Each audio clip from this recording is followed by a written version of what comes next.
ऐन सकाळी मेट्रोची सेवा विस्कळीत झालेली आहे, त्यामुळे मुंबईकरांची चांगलीच गैरसोय झाली आहे।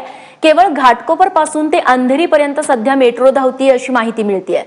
तांत्रिक अडचणी काही आलेल्या आहेत अशी सुरुवातीला माहिती हाती आलेली आहे आणि त्यामुळे घाटकोपर ते अंधेरी दरम्यानच सध्या मेट्रोची वाहतूक सुरू आहे आणि तिथून पुढे मेट्रो जात नाहीये। मनश्री पाठक आमच्या प्रतिनिधी आता आपल्या सोबत आहेत। मनश्री, नेमका काय तांत्रिक बिघाड झालेला आहे आणि किती गर्दी सध्या मेट्रो स्टेशन्सवरती बघायला मिळतेय? मेट्रो प्रशासनाकडून अजून कोणता नेमका तांत्रिक बिघाड आहे याची माहिती देण्यात आलेली नाहीये। मात्र अंधेरीच्या पुढे मेट्रो सेवा ही पूर्णतः ठप्प झालेली आहे। घाटकोपर ते अंधेरी हा जो मोठा जंग असतो जिथे जास्त प्रवासी प्रवास करत असतात त्या ठिकाणी मेट्रो सेवा सुरू आहे, मात्र ती सुद्धा 10 ते 15 मिनिटे उशिराने सुरू आहे। लवकरात लवकर हा तांत्रिक बिघाड काय आहे त्याच्यावर उपाय करू असं मेट्रो प्रशासनाने सध्या तरी म्हटलंय।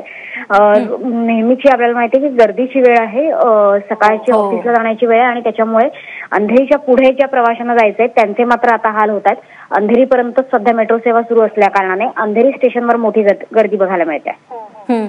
मनश्री, साधारण किती वाजेपर्यंत हा तांत्रिक बिघाड सुरू होईल, काही अंदाज वर्तवण्यात आलेला आहे?